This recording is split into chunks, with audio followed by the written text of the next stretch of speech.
Сайн бацхан өөрчлөлт үүсэх гэж юм дэгэрнэ. Энэ удаагийн бичлэгээрээ Минан хүрэлт гуйшааныхаа ач холбогдлын талаар бяцхан мэдээлэл хүрэхээр шийдлээ.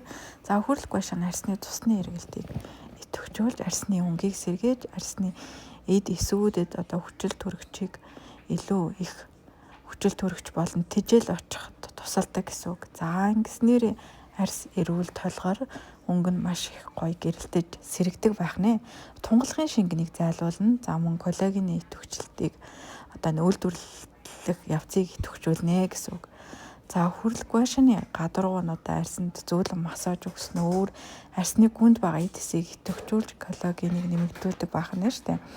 За үүний дараагаар болохоор зэрэг арсны чангарах хөгшрөлтийн шинж тэмдгүүдийг багасгаж өгдөг байна. Булчинг тайвшруулж өгдөг. За тэгээд арсны pH-ийг тэнцвэржүүлж өгдөг байгаа.